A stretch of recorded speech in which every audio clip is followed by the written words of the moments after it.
안녕하세요. 유한타증권 선흥역지점 박진희 부장입니다. 10월 17일 오후 찐시황 시작하도록 하겠습니다. 사실 방송 들어오기 전부터 임 대표님이랑도 얘기했지만 기운이 안 나요. 너무 시장 너무 힘들고 지치니까 사실 좀 기운이 많이 안 나는 상황입니다. 어쩜 이렇게 악재가 연달아서 터지고 악재가 계속 겹칠 수가 있는지 그런 거 있잖아요. 정말로 하도 얻어맞아가지고 그렇게 상태가 되어 있는 상태에서 겨우 좀 일어날만 하니까 한 대 더 카운터 펀치가 들어온 것 같은 그런 느낌? 네, 그런 느낌이 오늘 카카오 그룹주들, 게임주들한테 장 초반에 좀 있었던 것 같아요. 오후에는 조금 살아나기는 했습니다만 시장 전체적으로는 일단 또 지수는 좀 견조하게 잘 버텨줘서 오히려 좀 다행이었습니다만 이제는 종목별로 좀 안 좋은 흐름들이 좀 이어지고 있습니다. 그동안 좀 힘들었던 대형주들, 지수 관련주들은 잘 버텨주는 반면에 상대적으로 테마주였던 쪽에서는 좀 무너지는 현상들이 있었죠. 오늘 네오시티 관련주들도 그렇고, 방산 일부도 그랬고, 일부 개별주들도 다 마찬가지였는데요. 또 소비주들도 계속 하락. 그러니까 지금 소비주, 그 다음에 게임주, 플랫폼주, 이런 쪽들이 지금 가장 안 좋죠. 이런 쪽들만 계속 지금 뭐랄까요? 악재가 계속 연달아 터지면서 좀 힘든 시간이 좀 이어지고 있고, 특히 또 개인 투자자분들이 워낙 많이 가지고 있는 네이버, 카카오가 또 그다음에 게임주들이 최근에 좀 피해가 많이 큰 것 같습니다. 사실 개인적으로는 좀 주말 동안에 카톡이 한 이틀 정도 잘 안 됐었잖아요. 근데 저는 원래 주말에 카톡 올 게 별로 없어서 그런지 모르겠는데 그런 느낌이 별로 없었었는데 뉴스나 다른 포털들을 보면은 아무튼 힘들었다, 난리가 났다, 이런 얘기들이 좀 많이 있었던 것 같아요. 개인적으로는 좀 카톡 오는 소리가 안 나서 좀 오히려 좀 핸드폰 볼 일이 적어서 나름의 좀 휴가 같은 느낌? 그런 느낌을 좀 받았었는데 또 이 카톡으로 인해서 카톡과 관련되는 연동한 앱으로 인해서 사업을 하시는 분들이라든지 영업을 하시는 분들 같은 경우는 상당히 힘들었다고 그러더라고요. 저도 이제 그건 느꼈어요. 저 차에서 이제 음성으로 검색하고 그러잖아요. 그게 카카오톡 연동이라 가지고 안 된다고 그러더라고요. 그래서 그거 정도는 좀 불편했던 것 같긴 한데 나머지는 크게 불편한 건 사실은 없긴 했었는데 오히려 주말에 있었던 제 지름신을 좀 막아줬었거든요. 개인적으로는. 페이로 결제가 안 되는 바람에 카카오페이로 결제가 안 돼서 에이 나중에 사자 하고 안 샀거든요. 그래서 오히려 주말에 있었던 제 지름신 병은 고쳐졌었는데 아무튼 전체적으로 우리 생활 속에 이렇게 깊숙이 들어와 있는 플랫폼에서 이렇게 문제가 발생하면 어떤 상황이 벌어질지를 좀 여실히 좀 보여줬던 그런 주말이었던 것 같습니다. 잠깐 이렇게 한 이틀 정도 이렇게 됐는데도 이 난리인데 사실 정말 전쟁이라도 나거나 뭔가 큰 일이 났을 때 이런 국가의 네트워크망 전체가 만약에 무너진다라고 생각한다면 물론 이거는 플랫폼 하나의 회사에 국한된 일이라고도 할 수 있겠습니다만은 전체적인 이런 네트워크가 만약에 문제가 생겼을 때 전 국민들이 얼마나 혼란을 겪을지를 좀 보여주는 하나의 예시가 되지 않았으면 싶습니다. 이 기회를 바탕으로 해서 뭔가 좀 빨리 개선책이라든지 잘 보완할 수 있는 부분들이 좀 뒷받침되는 게 필요하다고 보여지고 있습니다. 그래서 같은 상황이지만 네이버는 피해가 좀 적었던 반면에 카카오는 좀 피해가 컸던 이런 부분들이 계속 지적이 되고 있습니다. 일정 부분 데이터 센터에 되게 분산을 많이 해놓잖아요. 문제가 생기다 보니까. 근데 어떻게 이렇게 크게 피해를 당할 수가 있었냐라는 쪽에 계속 좀 질책이 나오면서 카카오 관련주들이 상당히 좀 많이 급락을 해서 개인 투자자분들이 좀 피해가 좀 더 커졌던 상황인데요. 일단 궁극적으로는 아시다시피 SK CLC 그 데이터 센터 안에 있기 때문에 보상 문제는 협의한다 이런 내용들이 계속 나오고 있어서 SK도 초반에 급락을 하다가 나중에는 좀 낙폭이 좀 제한되긴 했습니다만은 계속 악재가 연속이 되면서 시장에서는 부담감을 계속 갖고서 이런 성장주 섹터를 정말로 좀 뭐라 그럴까요? 이러다가 정말 기피하는 현상이 더 강해지지 않을까. 사실 게임주들은 나중에 후반에 올라오거나 상승폭이 줄어들거나 플러스로 전환되는 종목들도 많이 있었지만 플랫폼 쪽들은 정말 좀 힘든 시간이었었던 것 같고요. 또 카카오 그룹주들도 특히 개인 투자자분들 힘든데 더 힘든 이런 사건 사고가 겹쳐서 정말 더 힘들었던 것 같아요. 어쨌든 간에 이 플랫폼이라는 게 전체 우리 국민들이 거의 다 쓴다고 해도 과언이 아니잖아요. 그리고 또 연결된 사업들이 있고 또 그걸 바탕으로 해서 편리하게 뭔가 사용했던 부분들이 막혔을 때 뭔가 불안, 공포 이런 부분들 그런 부분들에 대해서 또 피해가는 분들이 많이 생기다 보니까 이런 부분들이 얼마나 다시 한번 또 중요한지, 이 플랫폼에 우리가 얼마나 더 길들여져 있었는지, 예전에 이런 거 없었는데도 사실 잘 살았었잖아요. 근데 지금은 없으면 정말 못 살고 불안 증세까지 나올 수 있는 상황이 될 만큼 깊숙이 스며들었기 때문에 이번 피해가 좀 더 크게 느껴졌던 것 같아요. 뭐 제가 개인적으로 봤을 때는 이것 때문에 뭐 수혜주라든지 뭐 반대급부로 뭐 이득이 된다라는 종목들이 오늘 많이 있었잖아요. 뭐 데이터 센터 관련주라든지 뭐 클라우드 관련주라든지 뭐 네트워크 서비스 관련주라든지 뭐 이런 종목들이 많이 오르기는 했었는데, 사실 개인적으로 그것도 또 일시적일 거라고 생각을 하고, 또 결국은 뭐 그럼 카톡을 버리고 네이버 라인으로 이동해?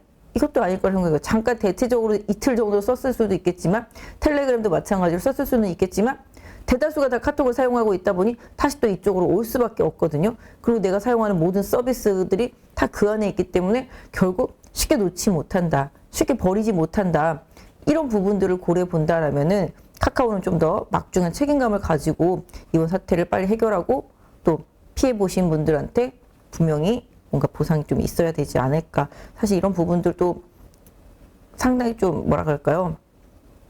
안 좋은 상황에서 한 번 더 이런 일이 나왔기 때문에 더 뭐 국민들이라든지 투자자들이 더 심리적으로 많이 압박감을 받았던 것 같습니다. 그래서 실질적으로 재무적으로나 뭐 여러 가지 문제에 있어서 큰 피해가 가는 상황이 카카오 측에는 사실 없을 수도 있겠지만, 그로 인해서 뭔가 영업을 해야 되시는 분들이라든지 뭔가 그걸 활용해야 되는 분들한테는 상당히 좀 피해가 있었지 않았을까 싶습니다. 그래서 이런 부분들이 좀 원만히 해결됐으면 좋겠다라는 생각을 해보게 되고요. 일단 지수 자체는 뭐 사실 주말에 미국 시장 워낙 많이 빠졌죠. 다시 또 인플레이션과 관련되는 우려감이 다시 불거지면서 또 시장이 좀 흔들렸고, 또 이제 영국 문제, 지금 전 세계가 지금 뭐랄까요, 정치인들 리스크, 뭐 대통령이라든지 총리 이런 쪽의 리스크가 상당히 큰 것 같아요. 뭐 미국으로 보면 뭐 바이든이 지금 중간 선거를 이기기 위해서 정말 기를 쓰고 지금 계속 미국으로 계속 외치고 있고, 뭐 중국 같은 경우는 시진핑이 재집권하고 또 그 이후에도 계속 봉쇄, 지금의 현재 봉쇄 이런 부분들을 계속 유지하면서 클린한, 그러니까 뭐 코로나로부터 클린한 뭐 이런 걸 계속 얘기를 하고 있다라는 거죠. 그런 부분들, 뭐 어떤 기사 보니까 시진핑이 집권한 10년 동안 중국은 뒤로 갔다. 예전에 고성장은 사라지고 미국과의 무역 전쟁과 지금의 여러 가지 전쟁을 거치면서 중국의 성장 동력이 떨어졌다. 뭐 이런 얘기들도 좀 나오고 있습니다.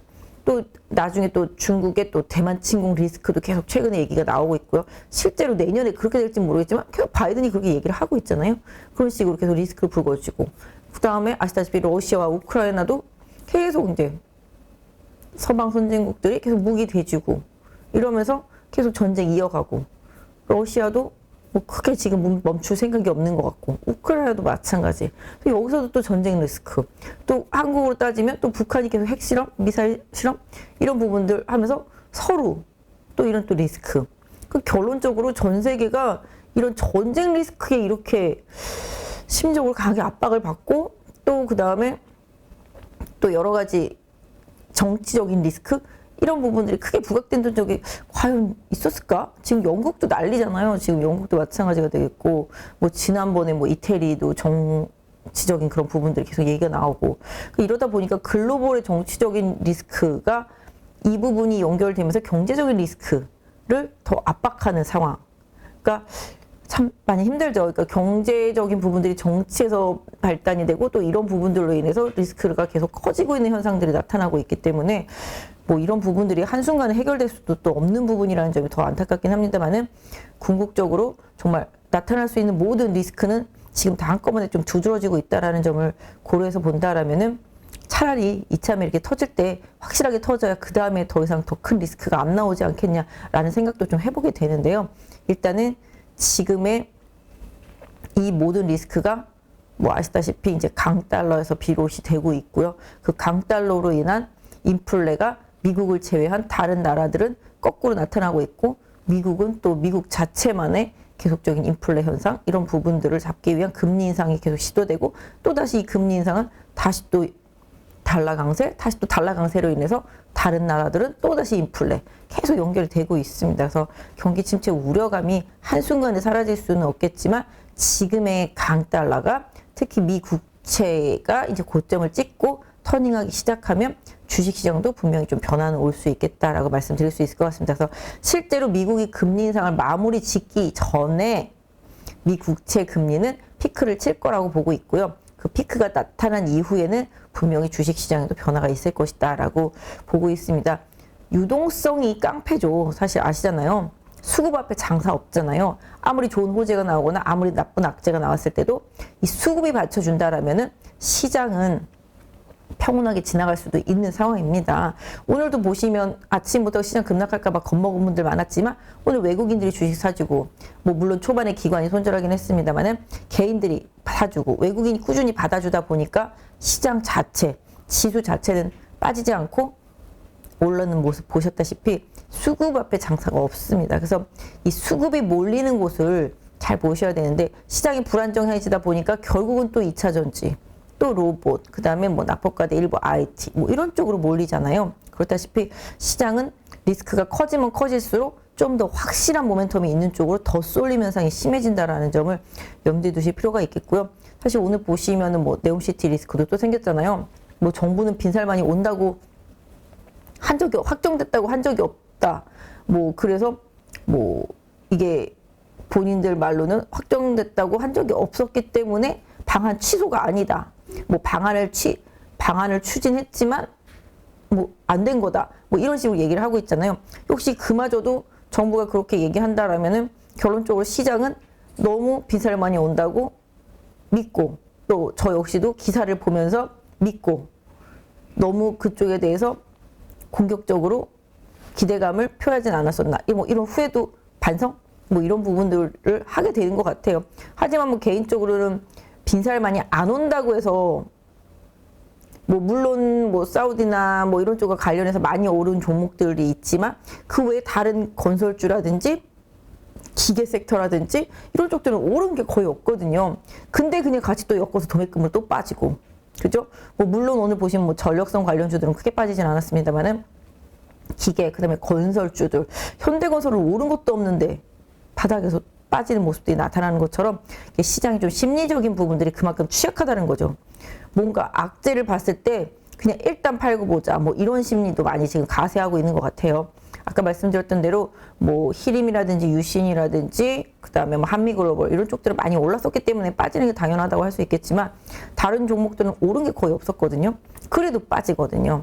그런 식으로 다만 개인적으로 봤을 때 이 네옴시티 리스크는 너무 기사가 언론이 개인 투자자들을 기대치를 올려가면서 한쪽 방향으로 계속 몰고 갔던 그런 부분도 분명히 있습니다. 그동안 시장이 안 좋다 보니까 테마주들이 강세를 보이잖아요. 사실 테마주들은 뭐 기사를 보면서 기사 플레이를 많이 하는데 이런 부분들도 많이 가세해서 개인 투자자 분들을 좀 힘들게 할 상황으로 만들지 않았나 싶긴 합니다. 그래서 어쨌든 간에 그 네옴시티가 향후에 우리 국내 업체들이 수주를 얼마나 어떻게 받게 될지는 모르겠지만 빈살만이 온 것과 안 온 것이 얼마나 큰 차이가 있을지는 또 향후에 봐야 되겠습니다만은 개인적으로는 뭐 건설이라든지 기계라든지 뭐 전력선이라든지 이런 인프라 깔게 되는 그런 종목들 같은 경우는 뭐 우크라이나 재건 이슈가 나오면 또 다시 움직일 수 있는 부분이고 전쟁은 언젠가 끝날 것이고 우크라이나는 분명히 재건을 시도할 거기 때문에 이런 부분들과는 또 나중에 맞닥뜨려질 수 있기 때문에 완전히 이제 끝났다라고 보기도 어려운 섹터라고 뭐 생각을 하고 있고요. 이런 부분들 중에서 확실히 실적이 되는 기업들을 선별해서 뭐 투자하는 부분들은 결국 멀리 봤을 때 나쁘지 않다라고 보고 있습니다. 다만 단기적으로 뭐 강하게 올랐고 실적도 안 되는데 덩달아서 기대감에 따라오른 종목들은 분명히 선별돼야 될 필요가 있겠습니다만은 실적이라든지 여러 가지 이슈들을 기반으로 해서 오른 종목들은 분명히 방향성에 큰 변화는 없지 않을까라고 생각을 하고 있습니다. 또 아까도 말씀드렸다시피 오늘 2차전지 관련주들이 상당히 많이 올랐잖아요. 2차전지 관련주들을 또 이제 기사에도 기인하고 있습니다. 리튬 가격 계속 오른다. 내년에도 계속 오른다. 부족하다. 그죠? 계속 그런 얘기 나왔고 또 이제 뭐 LG 에너지 솔루션 같은 경우는 뭐 계속적으로 기사를 좀 터뜨리고 있고요. 합작법인이라든지 이런 부분들 뭐 지난주부터 나온 얘기들입니다. 이런 부분들과 또 기인해 보면은 소재 업체들이 당연히 또 움직이는 게 맞겠고 아까 말씀드렸던 대로 믿을 건 거기밖에 없으니까 특히 2차전지 섹터주들이 3분기 실적에 있어서 기대치가 있다 보니 LG 에너지 솔루션 실적에서도 보셨다시피 기대치가 있다 보니 2차 전지 섹터 전반적인 그 기대감을 가지고 당연히 지금 실적 시즌이다 보니 실적과 관련되어 있는 쪽으로 이쪽을 또 선택할 수밖에 없는 상황이죠. 그래서 뭐 소재 가격 오른다, 부족하다, 뭐 계속 그런 이슈들이잖아요. 그러다 보니까 오늘 뭐 리튬 관련주들 많이 올랐죠. 리튬 관련주들을 대부분이 이제 전해액, 전해질 하는 업체들은 다 관련할 수 있고 앞으로도 하고 있고 할 수 있는 기업들도 많이 있고, 그다음에 또 이런 부분들이 뭐 펫배터리랑 연결이 되면서 지난주부터 이제 계속 나왔잖아요. 펫배터리 관련된 부분들, 추출하는 부분들, 펫배터리 그 들여와서 추출해서 다시 이제 재활용하는 부분들. 그러다 보니까 뭐 에코프로도 좀 많이 오르고 그랬던 부분이 있었고요. 오늘 뭐 포스코 케미칼도 많이 올랐죠. 그 다음에 오늘 뭐 원이피엔이 급등했었잖아요.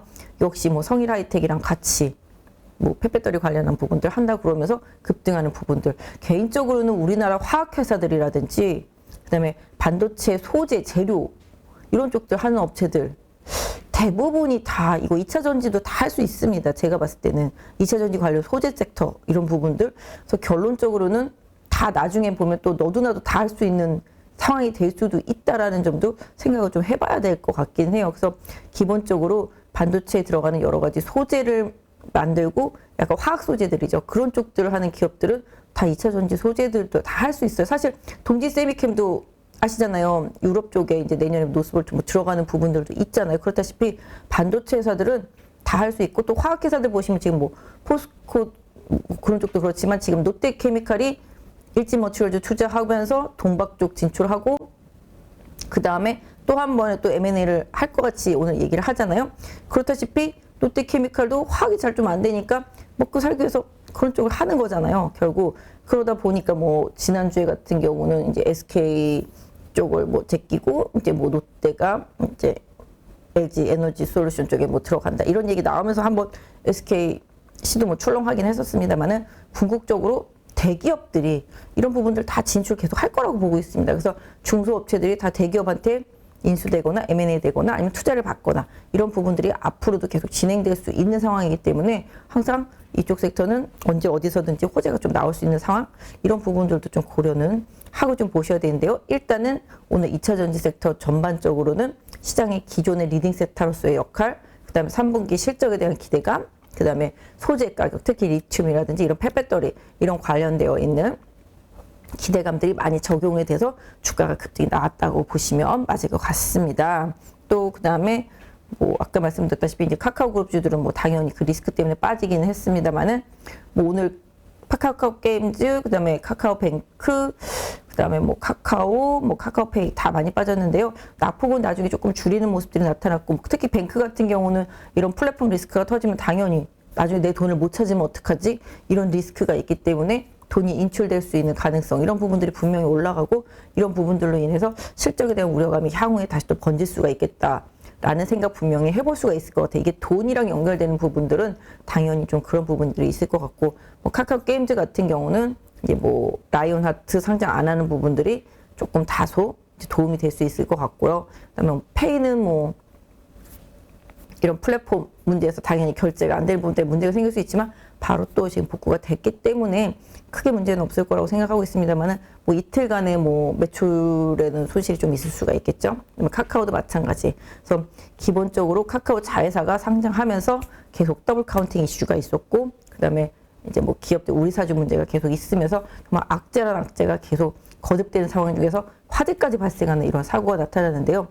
이런 부분들로 인한 카카오그룹주의 리스크는 제가 봤을 때는 뭐 기업 자체에 분명 문제도 있어서 해결해야 될 부분들도 있겠고 시스템적인 부분들도 해결될 부분이 있겠습니다만은 일단 뭐 우리 사주 문제라든지 또 개인들이 많이 가지고 있는 신용 문제라든지 이런 부분들이 어느 수준에서는 좀 바닥을 만들어주는 흐름이 분명히 나올 거라고 생각을 하고 있고요.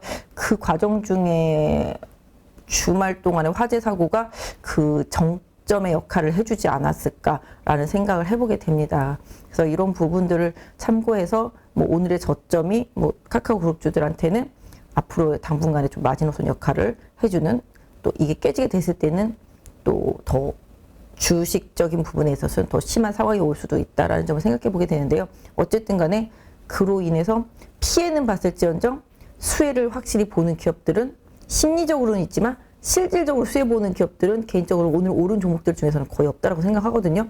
뭐 오늘 보면 NHN도 그렇고요. 뭐 다우데이터, 뭐 더준비주얼 이런 다 데이터 센터랑 관련되어 있고 뭐 클라우드랑 관련되어 있는 기업들 많이 올랐었는데요.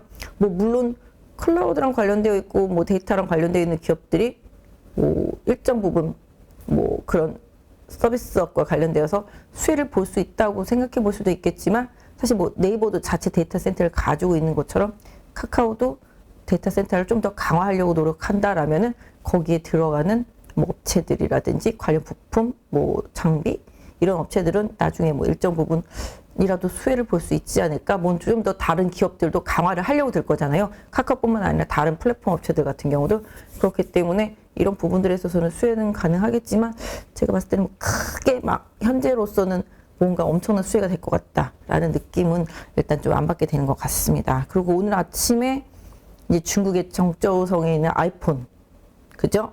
공장. 이제 폐쇄됐잖아요. 그 동네가요. 그러니까 중국 리스크가 지금 그거예요. 글로벌적으로 경기가 안 좋아질 거라는 우려감이 계속 중국의 봉쇄가 이어지다 보니까 소비가 위축되고 생산이 계속 위축이 되거든요. 그러다 보니까 또 인플레이션이 자극이 되고. 그죠? 이런 부분들이 계속 리스크가 되는 겁니다. 미국 같은 경우는 제 친구한테 물어봐도 이상하다. 예전에 놀고 먹어도 나라에서 코로나 때 돈을 줘서 뭘까요? 일자리를 안 찾는 사람들이 많았었지만 지금은 그것도 아닌데 정말로 일할 사람을 찾기가 너무 어렵다 그러더라고요. 그만큼 뭐 고용 지표에 있어서는 미국은 좋다라고 볼 수 있겠고 그러다 보니까 계속 이제 정책적인 부분들을 강하게 쓰게 되는데요. 지금 봤을 때 지금의 인플레이션을 만들어주는 환경들이 뭐 미국과 중국의 뭐 무역 전쟁부터 시작을 해서 그다음에 지금의 이제 반도체 굴기 미국에서 반도체 절대 안 된다고 그러는 거잖아요. 지금 중국한테 너네는 안 된다는 거잖아요. 절대로.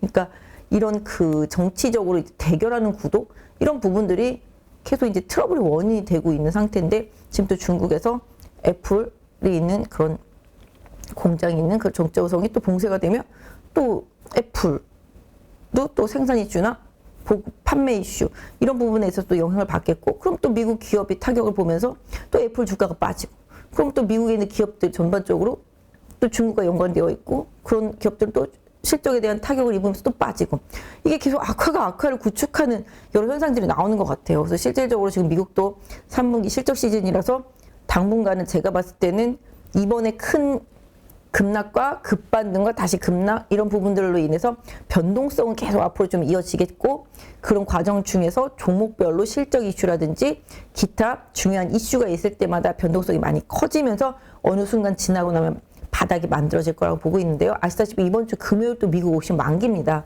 그러다 보니까 미국도 변동성이 커질 수밖에 없는 상황이고요. 일단 실적 발표가 이어지면서 실적이 좋은 섹터는 선전을 하고 실적에 대한 우려감이 뭐 컨센서스를 하회하거나 그런 기업들이 나타나면은 주가가 많이 빠지는 그런 현상들이 좀 나타나고 있다라는 점을 좀 염두에 두시면서 여러 가지 좀 지금은 좀 뉴스를 좀 많이 보셨으면 좋겠고요. 제가 예전부터도 뉴스를 많이 보라고 말씀드리지만 지금은 뉴스를 많이 보셔야 되고 글로벌에서 지금 핵심 문제가 되고 있는 부분들이 더 악화가 되는지 아니면 개선될 수 있는 여러 가지 이슈들이 나오는지 계속 뉴스를 많이 보셨으면 좋겠어요. 그리고 기업별로 종목별로 이슈를 계속 챙겨서 보셔야 돼요. 보유한 종목에서 어떤 추가적인 리스크가 나올 수가 있는지 아니면 내가 보유한 종목에 호재가 나올 만한 게 뭐가 있는지 이런 부분들을 좀 판단해 놓고서 계속 그 종목을 좀 체크해 보시는 게 좀 맞지 않을까 싶습니다. 그래서 기본적으로 시장은 많이 빠졌지만 반도체 잘 대형주 버텨주고 오늘은 또 뭐 자동차도 초반에 빠지다 좀 버텨주는 모습 그다음에 반도체 대형주들이 움직였고 그다음에 또 IT 대형주들이 좀 버텨줬고요.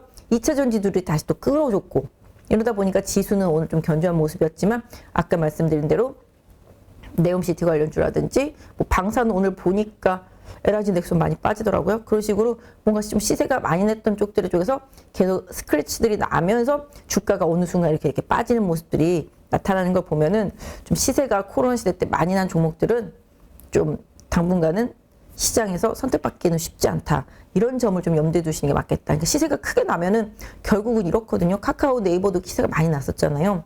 뭐 생장하면서 자회사들도 마찬가지였고, 그 다음에 아시다시피 뭐 그때 뭐 백신 관련주들도 마찬가지, 진단키트 관련주들도 마찬가지. 결국 지금 빛을 못 보잖아요. 이런 부분들 분명히 그렇죠. 그 다음에 또 시세가 많이 났던 게 뭐가 있었죠? 코로나 때 뭐 게임주들도 그랬었죠. 그 다음에 뭐 엔터주들도 그랬었죠. 플랫폼주 대부분도 그랬었죠. NFT 관련주들도 그랬었죠. 지금 코인 관련주들도 엉망진창이잖아요. 이런 부분들, 그러니까 한쪽에서 시세가 세게 나고 나면 한 1, 2년 시세가 나고 나면은 그 뒤에 쉬어가는 기간도 분명히 길다라는 점, 이런 부분들을 좀 염두에 두시면서 오히려 그 2년 동안 고생했던 섹터와 종목들 안에서 뭔가 새로운 답을 찾아가는 과정 속에서 시장이 선택하는 종목들을 좀 보셨으면 좋겠습니다. 뭐 지난주에도 말씀드렸지만 시장안정기금 같은 경우는, 증시안정기금 같은 경우는 위로는 안 쏘죠. 바닥을 만들어주기 위해서 존재하는 거고, 그때도 말씀드렸다시피 시장안정기금이 들어와서 시세를 내지는 못했잖아요. 시장에서 여러 가지 글로벌적인 악재들이 해소되거나 새로운 정책들이 나오면서 그로 인해서 시장이 올라갔던 거지, 증시안정기금이 시장을 끌어올리지는 않았다는 점. 다만 아까도 말씀드렸다시피 대형주들 위주로 그런 자금이 들어올 가능성이 높기 때문에 당분간은 지수보다는 종목별 변동성에 조금 더 초점을 맞춰서 보셔야 되겠다. 그래서 지수는 붙들어 매도더라도 종목별로는 편차가 큰 시장 흐름이 좀 나타날 수 있겠다. 그다음에 그동안 고생했던 종목들보다는 그동안 시세를 강하게 냈던 종목들이 지금 힘든 구간이라는 점, 좀 그런 유동성, 수급 이런 부분들을 좀 이해하시면서 시장을 계속 좀 보셨으면 좋겠다라고 말씀드릴 수 있을 것 같아요. 그래서 이번 주 좀 시장 대응 전략이라든지 이런 부분들을 좀 말씀드려 본다라면은, 뭐 개인적으로는 지수는 분명히 오늘도 2219 잘 지켰죠? 그죠? 아침에는 2200 밑으로 내려갔었습니다. 하지만 2180대에서 잘 지지가 된 상태죠. 상방 쪽으로는 한 2250선이 어느 정도 저항대인데, 이걸 뚫었을 때 그 부분을 좀 고려해서 보셔야 되는데, 일단 제가 매일매일 좀 차트 보면서 말씀드리니까 요거 말씀드리면서 지수 관련 대응 전략 한번 말씀드려 보도록 할게요. 지금 보시는 대로 하락 추세선, 그때 여기 보이시죠? 정확하게 하락 추세선 중단부에서 지지가 됐고요. 올라온 상태, 다시 또 저점 이탈하지 않은 상태에서 다시 반등 주고 있습니다. 그래서 궁극적으로 지수는 지켜진다. 제가 말씀드렸죠. 지수가 추가적으로 하락하기 위해서는 정말 글로벌하게 좀 더 큰 이슈가 터져야 되는데, 또 그때도 증시안정기금이 들어와서 받아줄 가능성, 이런 부분들도 고려해서 본다라면은 당분간은 지수보다는 종목별의 변동성은 커질 수 있겠다. 그래서 지수 관련주들이 상대적으로 견조할 수 있겠고, 다른 테마성 종목들이라든지 변동성이 큰 종목들을 조금 주의할 필요가 있겠습니다만은, 낙폭 과대주 중에서 그동안 기관이나 외국인이 선호했던 종목들은 계속 챙겨볼 필요는 있겠고, 실적이 바닥을 찍은 종목들 같은 경우도 챙겨볼 필요가 있겠다. 오늘도 보시면 아까 애플 이슈 때문에 아침에 뭐 BH나 LG노텍이라든지 이런 것들 좀 많이 빠졌지만 결국은 끌고 올라오잖아요. 그러니까 이게 좀 시장에서의 선호도하고 이제 뭐 실적 이슈 뭐 이런 부분들이 다 연결되기는 합니다만은, 일단 지금부터는 개인적으로는 정말 그 기업의 완벽한 그 기업만의 악재가 강력하게 터지지 않는 상태 속에서 시장 리스크라고 하긴 그렇지만, 뭐 시장의 시스템적인 리스크가 아니라 시장에 불거지는 다른 이슈들로 인한 리스크로 인해서, 아까 오늘 아침처럼 미국 때문에 이렇게 급락하거나 뭐 카카오그룹주 때문에 급락하거나 이런 식으로 해서 심리적인 부분이 강하게 초반에 작용을 하면서 내가 보유한 종목이 얼떨결에 덩달아 빠지게 된다라면은, 개인적으로는 앞으로 당분간은 한번 오전이라면은 한번 대시해보는 전략, 오후까지 개선이 안 됐을 때는 뭐 바로 매도하고 다시 또 그 다음날 타이밍을 잡아보는 전략, 이런 부분들을 좀 쓸 필요가 있겠습니다. 그래서 아예 그냥 나는 이제 현금도 없고 시장이 올려주면은 올려주는 대로, 빠지면 빠지는 대로 지켜볼 수밖에 없어 라고 생각하신다라면은 어쩔 수 없겠지만, 시장에 뭔가 진입 포인트를 찾고 시장에서 나는 좀 적극적으로 대응을 해보겠다라고 생각하시는 분들이라면은, 아까 말씀드렸던 대로 그 기업의 확실한 리스크가 아닌 상태 속에서 시장 때문에 빠졌다라면은 분명히 직전 저점을 기반으로 해서 손재선으로 놓고 이 변동성은 분명히 좀 활용해 보는 트레이딩 전략은 필요하겠다 라고 좀 말씀을 드릴 수가 있을 것 같습니다. 다들 뭐 아무런 얘기 많이 하시죠. 뭐 2000 간다 뭐 이런 얘기도 하고 2000 깨진다 뭐 누가 1700 간다고 그랬다더라 많죠. 그렇지만 지난번에도 말씀드렸잖아요. 제가 밑으로 빠질 때 2380선 지지선이었는데 그게 깨지면 분명히 리스크 관리는 필요하겠지만 그 전까지는 항상 매수 대응이라고 말씀드렸던 것처럼 이번에도 마찬가지예요. 2180이 다시 강하게 깨지면 또 리스크 관리를 할 필요가 있겠지만 그게 아니다라면은 시장 변동성을 충분히 활용할 필요가 있겠다 말씀드릴 수 있겠고요.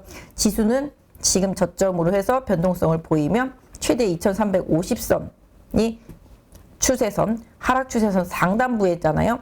추세선이 하락 추세선 상단부에 걸리는 2300 뭐 한 4, 50선 정도 될 것 같아요. 이 부분까지를 최대 목표치로 두고서 단기적으로는 트레이딩하는 전략이 맞겠고 하방 쪽으로는 계속적으로 2180선 정도 지지선으로 설정해 놓고 트레이딩하는 전략을 드릴 수 있을 것 같고요. 코스닥 같은 경우는 뭐 솔직히 지수 플레이 하시는 분들이라면은 종목보다 난 지수가 자신 있다라고 한다라면은 뭐 ETF 활용하는 전략 괜찮겠습니다. 그래서 코스닥과 코스닥 150 뭐 ETF도 있겠고 코스피 200과 관련된 ETF도 많이 있기 때문에 이런 부분들을 충분히 활용하실 필요가 있겠고 코스닥도 지난번 이 하락 추세선 이탈하지 않고 반등한 상태고요. 아직 중단부 돌파되지는 않았습니다만은 지난주에 말씀드린 거 그대로 연결해서 코스닥 하락 추세선 상단부인 한 750선 전후 네, 이쪽까지가 1차 목표라는 거 생각해 놓고 대응하시고요. 일단 700선 좀 강하게 돌파하는지 여부 좀 챙겨서 보시면 좋을 것 같은데요. 기술적으로는 여기 680선에서 좀 변화가 시작돼서 여기 갭이 있는 요 갭 메우는 자리 한 690 후반 700선 정도 될 것 같아요. 네, 요 정도까지 1차적으로 갭 메운 이후에 방향성 다시 좀 확인하시는 투자 전략 필요하겠다라고 말씀드릴 수 있을 것 같아서 700이 저항대지만 넘어가면은 한 700, 한 4, 50선 정도? 네, 여기가 1차적인 저항대니까 지수 관련주라든지 지수 관련 대응 플레이 하실 분들은 이 부분 좀 참고하셨으면 좋겠다 말씀드릴 수 있을 것 같습니다. 일단은 이렇게 말씀드렸고 좀 오늘 섹터별로 좀 중요한 종목들 있어서 좀 말씀을 좀 드려볼까요? 오늘 좀 종목 상담은 아까 보니까 먼저 종목 상담을 한번 해드리고 좀 주요한 종목들을 한번 봐드릴까요? 아까 보니까 ISC 작가님이 ISC 부탁드립니다. 많이 빠졌다 말씀하셨죠? 34,100원. 요새 반도체 중에서 제일 좋았죠? 왜 빠졌죠? 실적 발표했잖아요. 실적이 좋게 나왔잖아요. 근데 왜 빠졌죠? 일단 실적 좋은 거 알았잖아요. 근데 그 다음에 증권사들 레포트라든지 회사 쪽에서의 멘트를 들어보시면 4분기는 3분기보다 덜할 것 같은 뉘앙스의 내용이었습니다. 결과적으로는 3분기까지는 정말 좋았는데 4분기도 좋기는 한데 3분기보다는 한 10% 정도 좀 덜할 것 같은 뉘앙스의 레포트 내용도 있었고 애널리스트들 좀 분석들이 좀 있었습니다. 그러다 보니까 차익 실현 매물 나올 수밖에 없겠죠. 3분기보다 4분기 엄청 더 좋아 이랬으면 좀 달라졌겠지만 그게 아니잖아요. 3분기보다는 4분기 좋긴 한데 3분기보다는 조금 덜할 것 같은 뉘앙스 이런 부분들을 좀 반응을 했다라고 보시면 좋을 것 같고 ISC도 상당히 변동성이 큰 종목이고요. 실적에 대한 기대치 이런 부분들이 상당히 좀 강한 종목이었었습니다. 그때도 이게 추세선 그때 그어드렸던 부분이에요. 지금 추세선 일단 거의 하단선까지 내려와 있는 모습 보실 수가 있겠죠. 그래서 개인적으로는 추세선 하단선까지 거의 찍었기 때문에 여기서 좀 더 연결해 보면 그죠? 그렇기 때문에 더 추가적인 하락을 하면 안 된다라고 보고 있습니다. 그래서 지금 상태라면은 오늘의 아랫꼬리 이거 보유하신 분들이라면은 34,100원에 아까 물어보신 분은 사셨는데 지금 32,600원입니다. 오늘 저점이 31,500원이죠.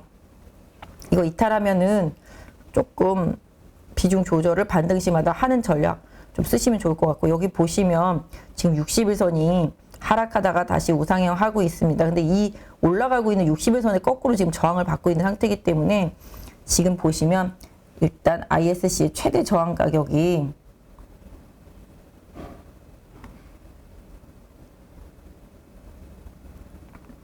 한 35,000원 중반 정도 최대 저항 가격이 나오고 있습니다.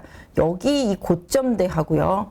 또 여기 고점대 뚫고 올라갔었기 때문에 여기가 지지가 돼야 되는데 지난번에 급락한 이후에 반등할 때마다 이 부분에서 지금 저항을 받고 있습니다. 그렇기 때문에 ISC 같은 경우는 앞으로 35,000원대 완벽하게 안착을 해주고 거래가 좀 들어와 주면서 수급이 좀 바뀌어줘야지만 다시 또 추세를 만들어 나갈 수 있는데, 그렇지 못하다라면은 일정 부분 35,000원 중반대를 상단으로 하고 여기 보시는 바와 같이 최근에 찍었던 저점대인 30,000원대를 하단부로 하는 이 박스 안에서 움직일 가능성이 커지거든요.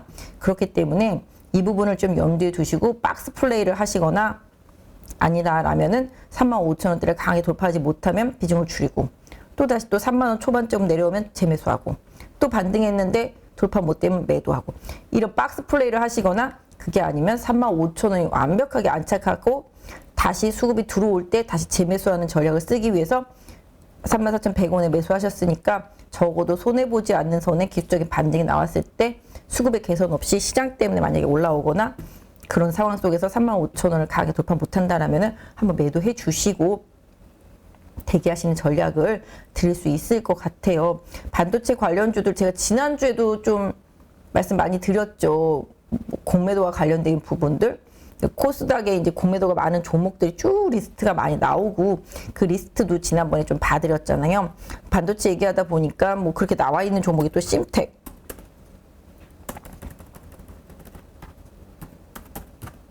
네, 심텍도 공매도가 상당히 많더라고요. 거의 한 5%대 중반대에서 한 6% 정도 되는 것 같아요. 보니까 심텍도. 그러다 보니까 심텍도 왜 빠지고 왜 못 가죠? 3분기, 4분기가 슬로우 하니까 그것 때문에 여기서부터 빠지기 시작한 거예요. 생각을 해봤을 때. 그죠? 근데 뭐 심텍 입장에서 보면은 내년도가 이제 좋아진다라고 얘기를 하는 거죠.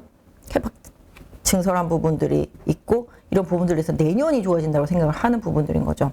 그래서 여기서부터 공매도가 많이 들어갔다라면은 3, 4분기가 슬로해지는 부분들을 분명히 고려해서 공매도가 많이 들어갔을 거라고 보고 있거든요. 그래서 지금 봤을 때 지금 심텍 같은 경우도 지금 연기금은 이제 바닥에서 사주고 있는 상태잖아요. 그죠? 그래서 나중에 이제 공매도 쇼커버링이 들어왔을 때 뭐 좀 강하게 올라오는, 뭐 오늘은 좀 조정이 있었습니다. 최근에 대덕전자가 좋죠. 대덕전자는 지금 실적 기대치가 상당히 큰 상태고 3분기, 4분기 계속 좋게 얘기가 나오면서 오히려 대덕은 좀 편하게 가는 흐름인데 심텍은 조금 어렵게 움직이는데, 심텍도 여기 제가 여기 그때 이게 지금 저항선 그려드린 거예요. 그날 지난주에. 그죠? 이 지난주에 그어드린 저항선에 지금 오늘도 또 맞았잖아요. 그죠?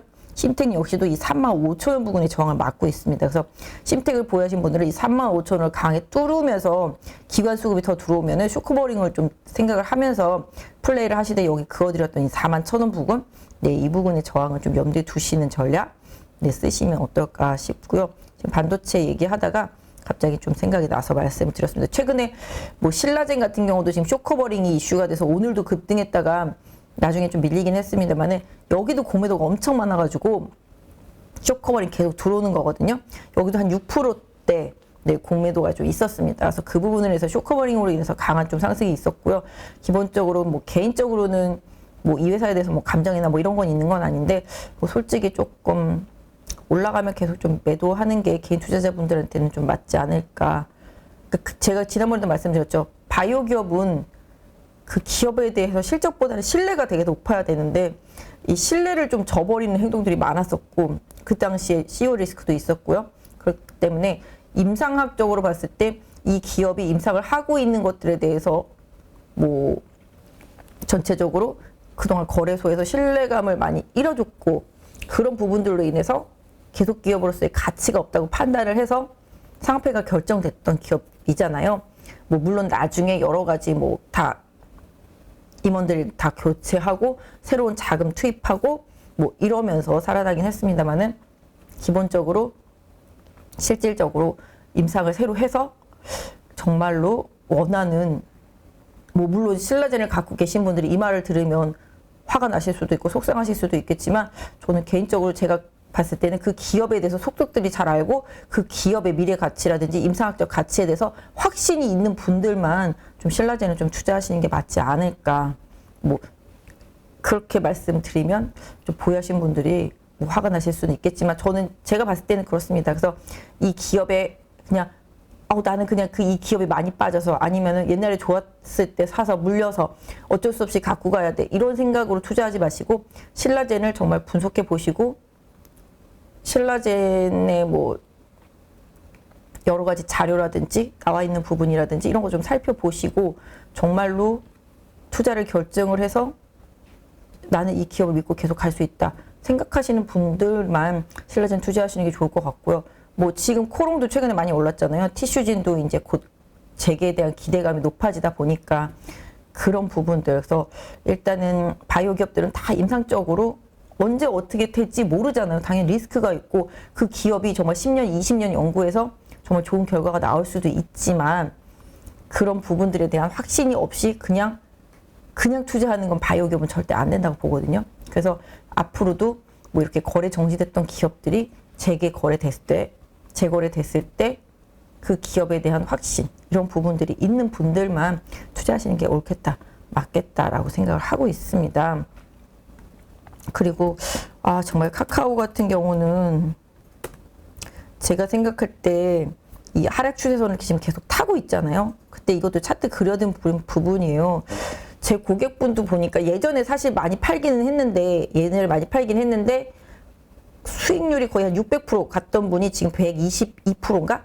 아까 아침에 보니까 그렇더라고요. 보니까 그분은 워낙 뭐 장기 투자자라서 안 파신다라고 그래서 예전에 한 550%대인가? 그때 일부 매도를 하고 남은 걸 이제 조금 갖고 있긴 한데 개인적으로도 사실 카카오 예전에 많이 설명드리면서 지지선이라고 생각했던 부분들이 뭐 65,000원도 있었고요. 그죠?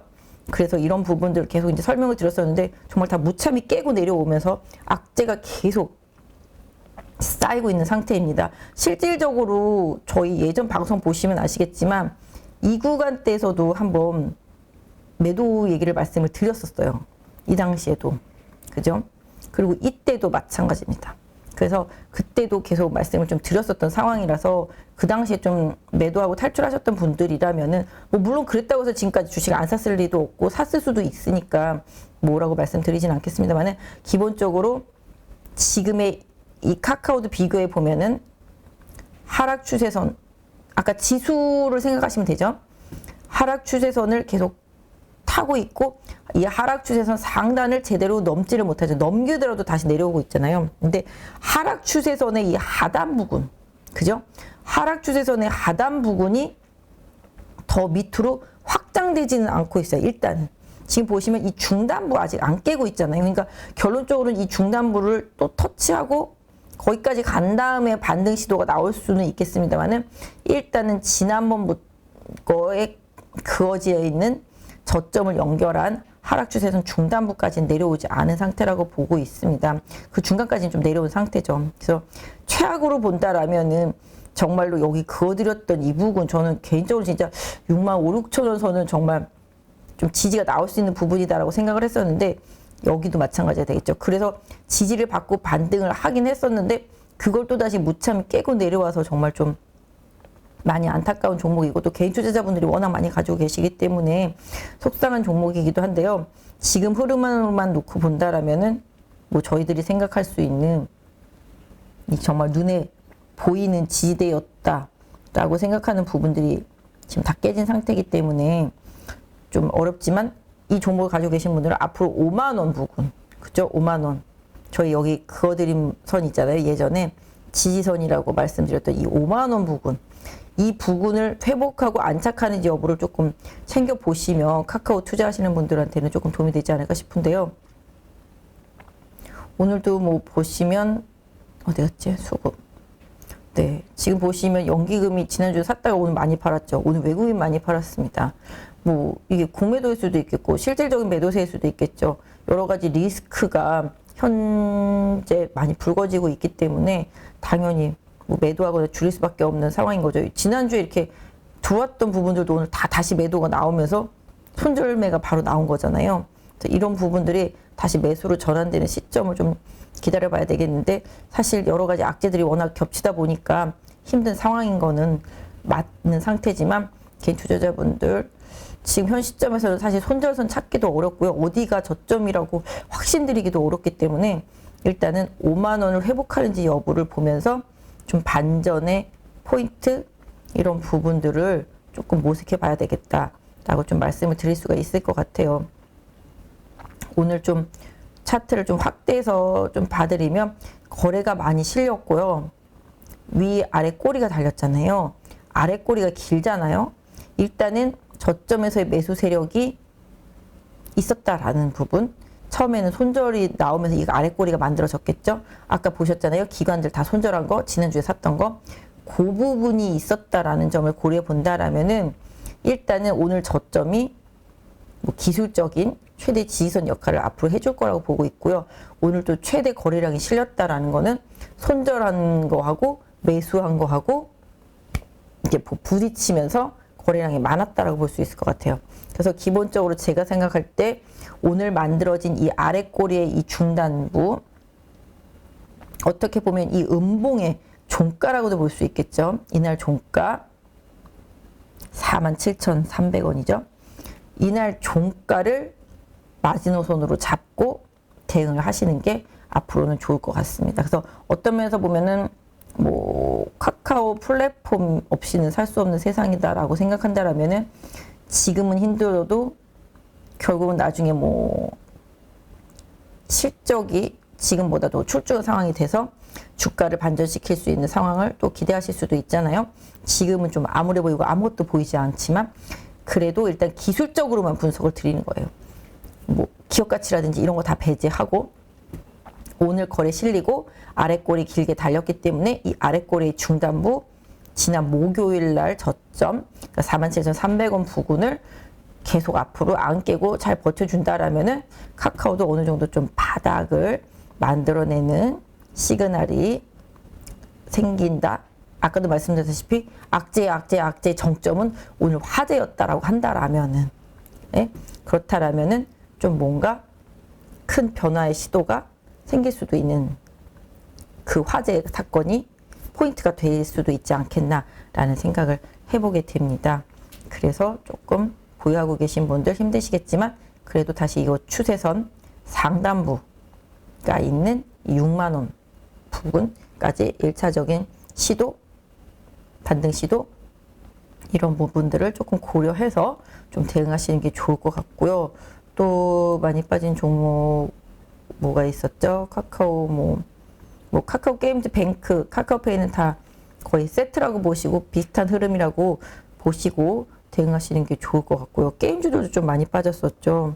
뭐 펄어비스도 뭐 게임이 사실 연말에 나올 것 같은 게임이 이때부터 마찬가지죠. 이때 잘 가다가 빠진 이유가 뭐였죠? 게임이 이연된다 그러면서 여름에 나온다는 게 연말에 나온다 그러면서 이게 지금 작년부터 계속 뒤로 밀린 거거든요. 그래서 여기서 갑자기 게임 뒤로 간다면서 이렇게 빠졌는데 그때 또 뭐 증권사 목표 주가가 6만 원이다 이러면서 했었는데 또 이제 그나마 좀 반등하면서 잘 버티고 있었죠.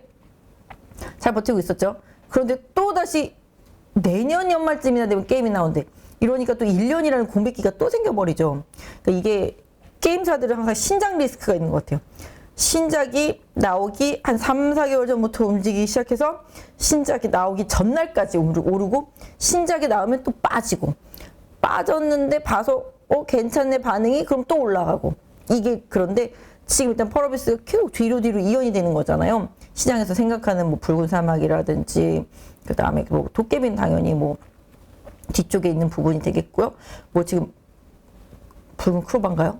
무슨 그 게임 같은 경우도 내년 초 그죠? 연말 모바일이니까 그거는 뭐 얘기가 나오고 있습니다. 근데 이것도 그러니까 결국은 게임이 내년 연말에나 나온다라는 그 리스크가 지금 선반영된 상태. 그렇죠? 거기에다가 지금 플랫폼 전반적인 리스크, 코인 리스크 뭐 이런 것까지 결합하면서 이것뿐만 아니라 뭐 넷마블, 크래프톤, 뭐 NC소프트, 위메이드 뭐 할 것 없이 다 빠졌죠. 최근에 피해 거짓 때문에 강세를 보이고 있는 네오위즈 이거 하나 빼놓고는 뭐 컴투스를 비롯해서 전부 게임주들은 다 이런 리스크들, 신작에 대한 리스크, 그 다음에 플랫폼 리스크 이런 부분들, 그 다음에 코로나 시대 때 강하게 올랐었던 부분 리스크. 재밌는 얘기 하나 드리면 재밌지는 않은데 여기 보이실까요? 여기 급등할 때 갭이 있어요. 그죠? 이 급등할 때 여기 갭이 있는데 결국은 이번에 내려와서 이 갭을 메꿉니다. 저는 항상 느끼는데 정말 차트는 정말 귀신 같은 것 같아요. 반드시 매꾸로 내려오더라고. 1년이 되든 2년이 되든 남겨진 갭은 꼭 메꾸더라고. 또 근데 또 반대로 기대하는 거는 위쪽에 있는 갭도 반드시 메꿉니다. 위쪽에 물리시는 분들한테 팔 수 있는 기회를 주는 건데요. 1년이든 2년이든 3년이든 걸리든 간에 결국은 또 위쪽에 있는 갭도 또 메꿔요.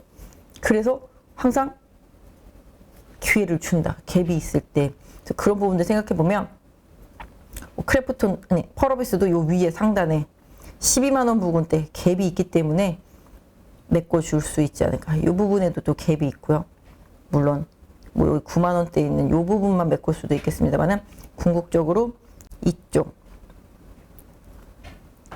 2020년도에 여기 만들어진 이 갭을 이번에 다 메꿨기 때문에 이제 앞으로 메꿀 갭은 하방 쪽으로는 없다라고 보여지거든요. 제가 눈을 보고 있는 상태 속에서는.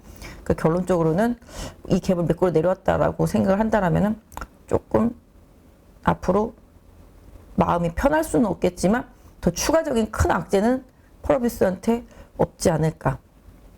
이렇게 말하면 또 너무 단순하게 말하는 거 아니냐라고 생각할 수 있겠지만 게임 업체한테 게임이 1년 뒤에 나온다라는 거 리스크가 다 여기에 포함되어 있다라면 그 사이에 더 큰 리스크가 뭐가 있겠습니까? 뭐 증자하면 증자 리스크가 있을 수 있겠고 섹터가 전체적으로 빠진 뭐 섹터 리스크 이번처럼 플랫폼과 관련되어 있는 리스크가 있으면 그런 리스크가 있겠죠. 글로벌 뭐 경기 침체라든지 여러 가지 기타 등등의 뭐 이유들이 반영이 되면서 시장에 수급 리스크가 터지면 그런 리스크는 분명히 있겠지만 이 기업이 온전히 가지고 있는 리스크라면은 또 내년 연말에 갔을 때 또 내후년으로 가. 그럼 그때는 또 그 리스크가 분명히 있겠죠.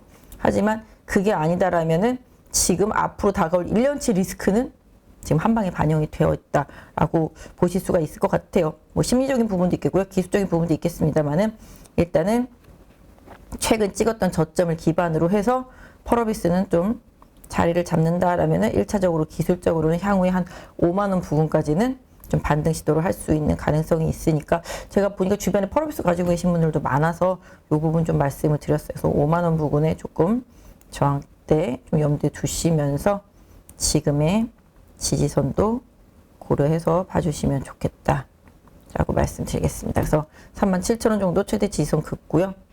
4만 원대 잘 유지되면 5만 원까지 1차적인 목표가 설정해서 펄어비스는 좀 봐주시고요. 하이브도 많이 빠졌죠. 하이브도 뭐 제목 보니까 뭐 BTS도 못 살린 뭐 하이브 주가 뭐 이런 식으로 나오더라고요. 저도 주말에 BTS 부산 공연을 중계로 봤는데요.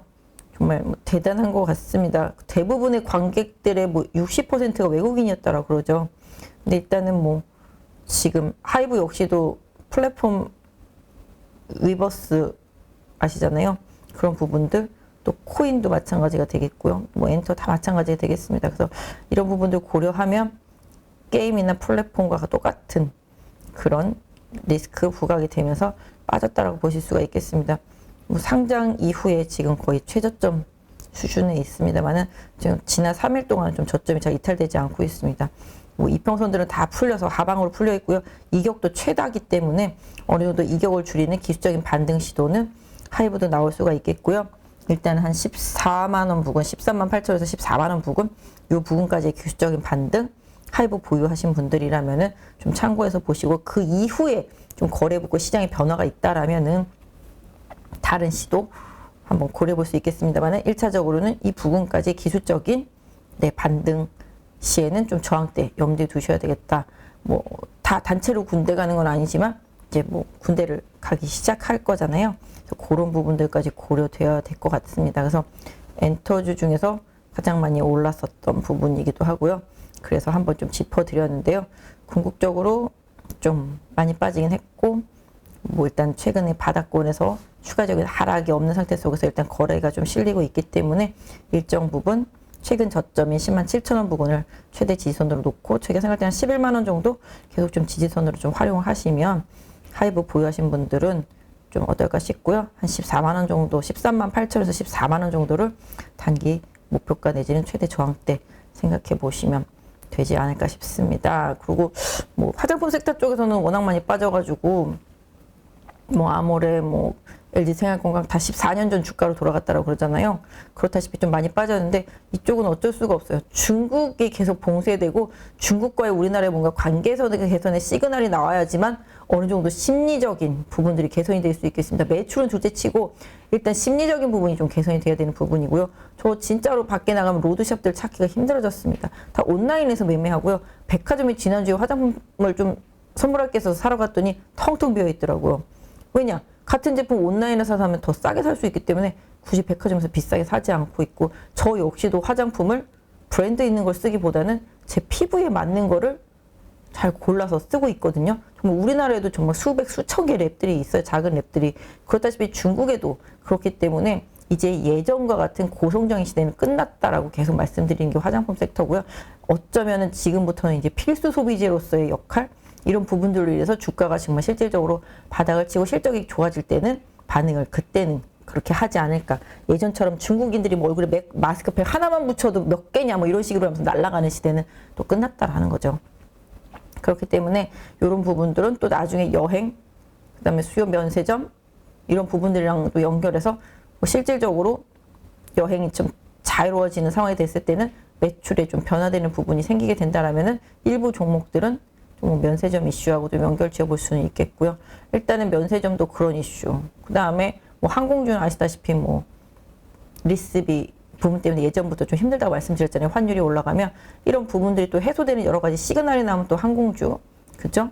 그 다음에 뭐 여행 관련주도 좀 개인적으로는 요번에 환율 부분만 조금 안정 찾아가면은 여행 관련주들은 거의 뭐 이제 좀 어느 정도 좀 뭐랄까요, 치킨 게임 이런 비슷한 부분들이 많이 끝났기 때문에 내년부터는 분명히 조금 실적의 개선 효과는 있을 거라고 보기 때문에 리오프닝 중에서는 그래도 그나마 좀 여행이 좀 낫다. 물론 자유여행이 최근에 중심이지만 결과적으로 이 자유여행도 패키지 쪽 여행사를 통해서 온라인 쪽과 관련되어서 뭐 자유여행식의 패키지 여행 이런 부분들 좀 형성되어 있고요.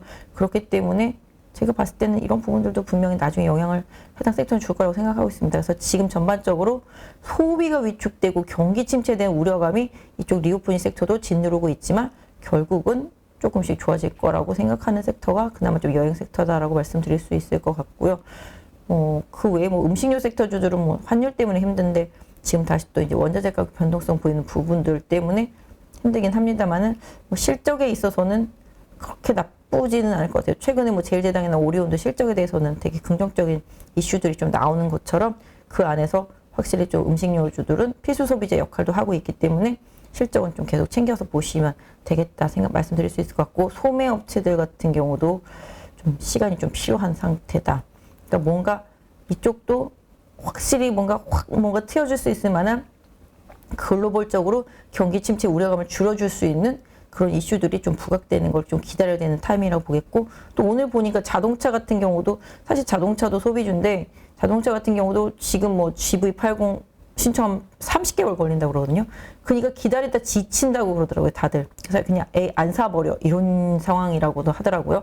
뭐 그 와중에 이제 전기차 이런 부분들에 대한 기대치가 그동안 코로나 시대 때 많이 주가를 이끌었는데 뭐 현실로 돌아오면은 뭐 철강제 가격 올랐고, 그 다음에 뭐 미국의 아직 보조금 문제 해결되지 않았고, 그죠? 그 다음에 뭐 가격은 좀 비싸고 이러다 보니까 시장에서 좀 최근 다시 또 약간 언더한 그런 흐름을 좀 보이고 있는 것 같습니다만 오늘 약간 조금 버텨주는 모습이 좀 나오긴 했습니다. 그래서 궁극적으로 그 IRA법이 잘 해결돼서 한국산 자동차에도 뭐 보조금을 주는 부분들이 좀 잘 통과가 된다라면은 좀 일편 긍정적인 부분을 보실 수 있지 않을까 싶긴 한데요. 일단은 이쪽도 약간 기운이 빠져있는 섹터죠. 그래서 전반적으로 지금 힘이 살아있는 섹터는 2차 전지, 리튬 소재 섹터하고 폐배터리 섹터하고 로봇 이것도 거스를 수 없는 운명이라고 말씀드렸죠. 주가가 많이 올라서 조정은 있을 수 있겠지만 산업의 방향성은 절대적으로 우상향이다라는 거, 이거는 좀 길게 생각하고 계속 보셔야 돼요. 오늘도 보시면 뭐 SPG라든지 로보티즈 이런 부분들 좀 선전하는 모습이 좀 나왔거든요. 그래서 이런 식으로 로봇과 관련되는 업체들은 꾸준히 봐야 된다라고 좀 말씀을 드릴 수 있을 것 같고, 반도체는 그나마 기판 섹터 쪽에서 실적되는 기업들 하고요. 뭐 지금 자율주행과 관련된 칩 회사들 뭐 이런 부분들 일부분, 그러니까 비메모리랑 연결되겠습니다. 그래서 이런 부분들 중에서 좀 낙폭과대한 기업 중에서 실적의 이슈가 확실히 좀 있는 기업들은 좀 반도체 섹터도 선별해야 된다. 뭐 당연히 지금 디램이라든지 뭐 이런 메모리 반도체 쪽 안 좋은 거 부분은 어쩔 수 없는 부분입니다만은 다른 쪽에서 긍정적인 부분이 있는 기업들은 주가가 최근에 많이 빠졌기 때문에 다시 시장의 선택을 좀 받을 수가 있겠고요. 기본적으로 지금 제가 최근에 느낀 건데 LG 디스플레이 제가 그때 말씀을 드렸었나요? LG 디스플레이도 지금 암울하거든요. 내년에도 LCD 가격 계속 빠진다고 그러고 가전은 안 팔린다고 그러고 TV도 잘 안 팔린다고 그러고 계속 내년에도 이쪽은 안 좋다라고 얘기를 하는데 주가는 왜 오르죠? 외국인들 계속 사죠? 이게 뭔가 다른 호재를 보기 시작한 거라고 저는 생각을 하고 있고요. 기본적으로 또 낙폭이 과대했던 부분들 사실 예전에도 저 항상 그랬던 것 같아요. LG 디스플레이는 주가가 계속 잘 나가다가 흑자가 나는 시점부터 주가가 오히려 빠지고요. 적자가 어마어마할 때부터 바닥에서 반등을 치고 오르더라고요. 보니까 과거에도. 정확하게 지금 LG 디스플레이가 어떤 이슈로 오른다고 뭐 제가 단언해서 말씀드릴 수는 없지만 뭐 향후에 뭐 애플과 관련된 여러 가지 뭐 기기에서도 뭐 엑셀 기기도 마찬가지가 되겠습니다만은 이런 기기에서도 뭐 모멘텀을 찾으려면 찾을 수 있겠고 사실 뭐 지금 너무 LCD 안 좋으니까 다들 감산 하잖아요.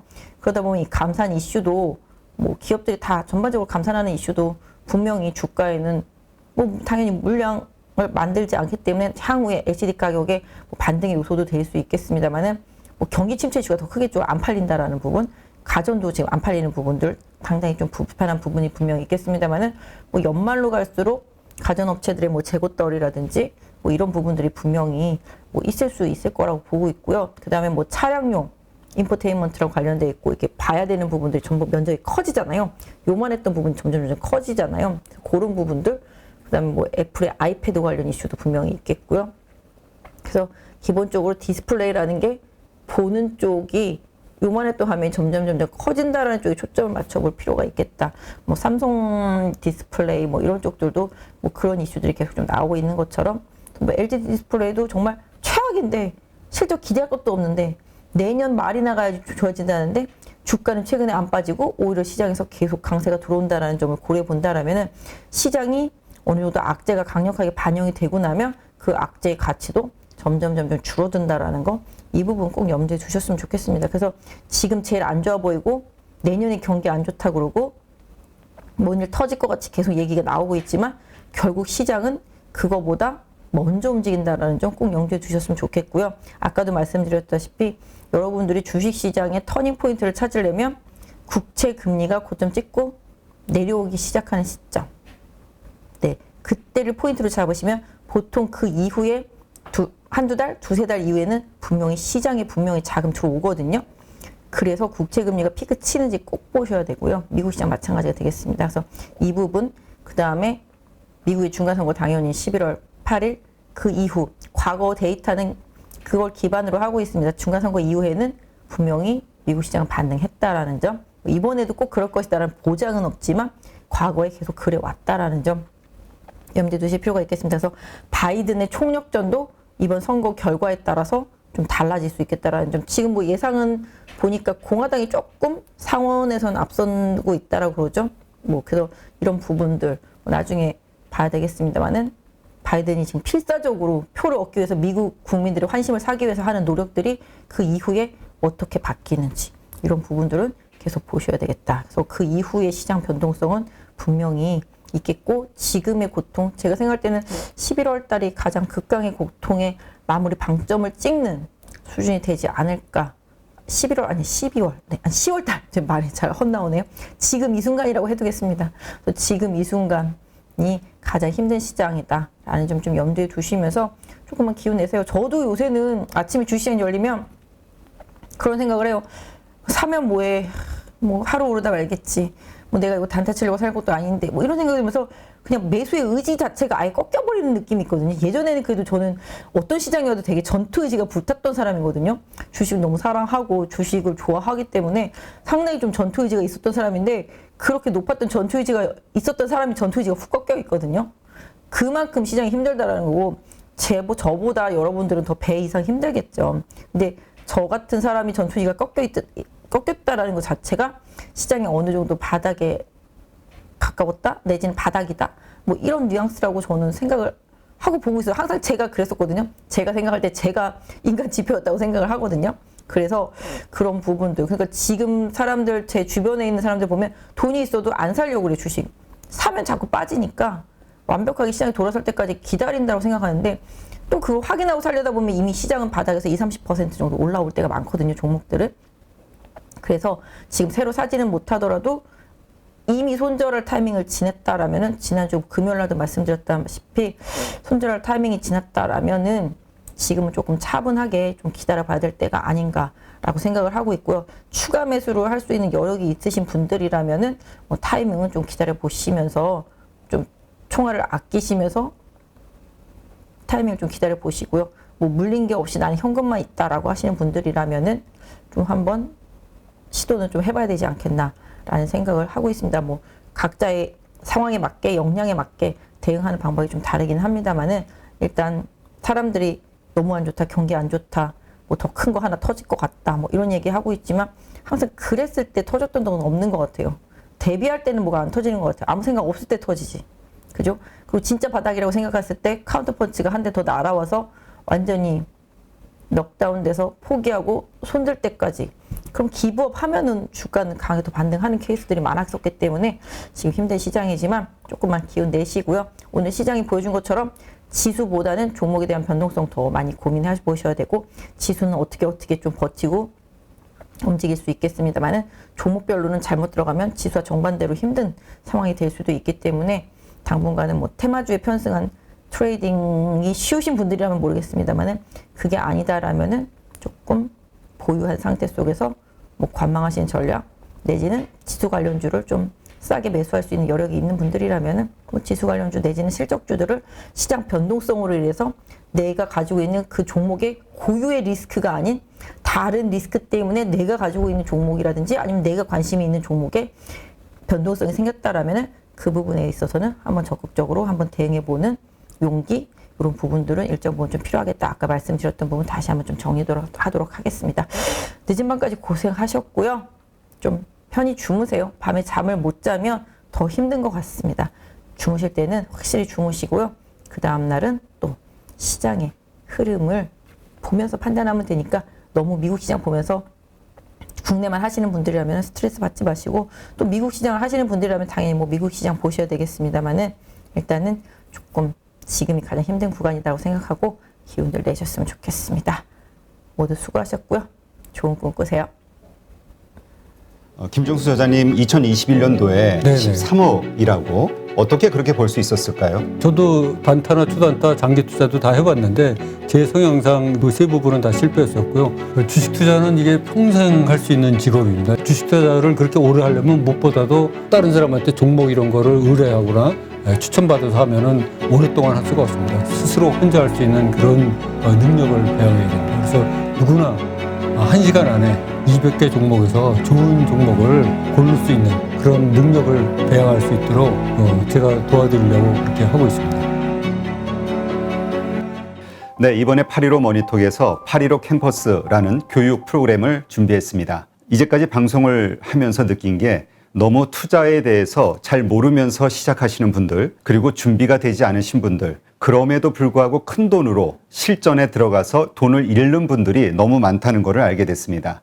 이러한 분들, 다시 한번 체계적으로 주식에 대해서, 투자에 대해서 공부하고, 지금까지는 돈을 잃었더라도 앞으로는 자신만의 어떤 투자 원칙을 세우고 돈을 벌 수 있는 그러한 계기를 만들고 싶어서 8.15 캠퍼스를 준비했습니다. 한국 주식시장에 맞는 투자법과 관련해서 단기 매매 혹은 초단타, 장기 투자 혹은 스윙, 여러 가지의 방식들이 있는데요. 어떤 것이 옳다 그르다 판단하기는 좀 어려울 것 같습니다. 결국은 그 투자를 하는 사람의 성향이 어떤지, 그리고 그 자금의 성격이 어떤지에 따라서 가장 본인에게 적합한 투자 방식을 찾는 게 필요하지 않을까. 그러기 위해서는 먼저 이러한 다양한 투자법들에 대해서 알아야지만 나에게 맞는 투자법이 무엇인지를 판단할 수 있지 않을까 생각을 합니다. 이론적이 아닌 실제 투자에서 큰 수익을 내신 분들, 자신만의 어떤 기법 혹은 투자 노하우를 가지신 분들을 첫 번째 대상으로 삼았습니다. 물론 그분들이 가지고 있는 투자 방식은 장기 투자일 수도 있고 스윙일 수도 있고 단기 매매일 수도 있는데요. 각 분야에 정말 특화된 어떤 실적을 가지신 찐 투자자, 찐 고수라고 볼 수 있는 분들, 이러한 분들을 선택했습니다. 그리고 전체적인 주식시장에 대한 이해, 그리고 투자자들의 심리, 특히 한국 주식시장의 데이터들을 훤히 알고 있는 거시적 관점으로도 시장을 바라볼 수 있는 애널리스트, 이코노미스트들도 8.15 캠퍼스와 함께 합니다. 이번 8.15 캠퍼스에서 첫 번째로 준비한 교육 프로그램은 2021년 시장 정말 힘들었습니다. 많은 분들이 공감하실 텐데요. 그 시장에서도 매달 1억 이상의 수익을 올리신 13억 이상의 수익을 낸 찐 고수시죠. 단기 매매로 그러한 수익을 내신 분입니다. 이분의 특징은 자신만의 원칙으로 종목을 발굴하는 기법을 가지고 계시다는 거죠. 이분의 교육은 단기 매매를 통해서 수익을 내고자 하시는 분, 그리고 현재 그렇게 투자를 하고 있지만 손해를 보고 있으신 분들, 이런 분들이 자신만의 단기 매매 투자 원칙을 확립하는 데 큰 도움이 되지 않을까 생각합니다. 네, 요즘 우리 김정수 저자님 인기가 아주 커지고 있는데요. 네. 댓글 보니까 깡통 형님으로 불리시더라고요. 예. 어떻게 인기 체감하고 있으신가요? 아, 예. 저도 뭐 댓글도 보고 전화도 여러 번 많이 받았습니다만은 제 책을 그 10번 이상 읽었고 유튜브를 뭐 몇 번씩 보셨다는 분들도 계셔가지고 무려 그 200만 횟수가 넘어갔고 오늘자로 보니까 230만 횟수를 돌파했습니다. 그리고 제가 다니는 헬스장까지 찾아오셔가지고 자기를 제자로 받아달라 뭐 이러신 분까지 계셔가지고 예, 한편으로는 당황스러웠고 한편으로는 고마웠습니다. 네. 이번에 교육 과정을 만드시죠? 네네. 가지고 계신 그 투자의 노하우를 네. 정말 제대로 전달하기 위해서 네네. 좋은 프로그램을 만드는데 네네. 이유가 특별히 있으실까요? 아, 이게 주식 투자는 이게 평생 할 수 있는 직업입니다. 지금 워런 버핏도 90살이 넘으셔도 왕성하게 활동을 하고 계십니다. 그 주식 투자는 마우스만 클릭할 수 있는 힘이 있으면 누구든지 나이가 100세가 넘어서도 할 수 있고 우리 젊은 사람 기준으로 봤을 때는 앞으로 최소한 뭐 3, 40년 이상, 50년 이상 할 수 있기 때문에 주식 투자를 그렇게 오래 하려면 무엇보다도 다른 사람한테 종목 이런 거를 의뢰하거나 추천받아서 하면은 오랫동안 할 수가 없습니다. 스스로 혼자 할 수 있는 그런 능력을 배워야 됩니다. 그래서 스스로 할 수 있는 능력을 배워가도록 그렇게 책을 썼고 또 유튜브에서도 여러 번 이제 나와서 했는데 그것만으로 조금 부족하고 디테일한 부분을 자세히 설명 못하는 부분들이 있어갖고 제가 이 프로그램을 끝까지 성실하게 이수하시면은 누구나 1시간 안에 좋은 종목을 고를 수가 있고 또 나만의 필살기를 갖추어가지고 평생 그 낚시를 즐기면서 할 수 있는 그런 바탕을 마련해주고자 하고 있습니다. 그래서 깡통을 무려 12번이나 쳤지만 13번째 성공하고 14년도에 무려 13억 이상의 돈을 번 제가 확신을 가지고 여러분을 도와드릴 테니까는 여러분도 저를 믿고 같이 따라와 주시면 좋은 결과가 있을 것으로 이렇게 생각이 됩니다. 이 교육 과정을 통해서 그 교육 과정을 수료하는 분들에게 꼭 이거 하나만큼은 꼭 가르쳐 주고 싶다, 도움을 주고 싶다 하는 게 있다면 뭐가 있을까요? 아, 그럼 물론 이제 제가 하루에 200개 종목을 12분의 1차로 이렇게 고를 수 있다고 여러 번 말씀드렸는데 이 프로그램을 이제 성실하게 잘 이수하고 공부하신 분들은 누구나 1시간 안에 200개 종목에서 좋은 종목을 고를 수 있는 그런 능력을 배양할 수 있도록 그렇게 프로그램을 짜고 제가 도와드리려고 그렇게 하고 있습니다. 한국 주식시장에서 장기 투자로 돈을 벌기는 쉽지 않다 이런 얘기 하시는 분도 있고요. 네네. 또 단기 투자 혹은 네. 단타를 통해서 돈을 벌기는 더더욱 쉽지 않다 네네. 이렇게 생각하시는 분들도 있거든요. 네네. 그런데 우리 김종수 저자님은 단기 매매를 통해서 네네. 수익을 내신 거잖아요. 네네, 13억을 그렇습니다. 보신 건데 네네. 그 단기 매매의 그 기간, 그러니까 네. 어떤 주식을 샀을 때 언제 파시는지 네네.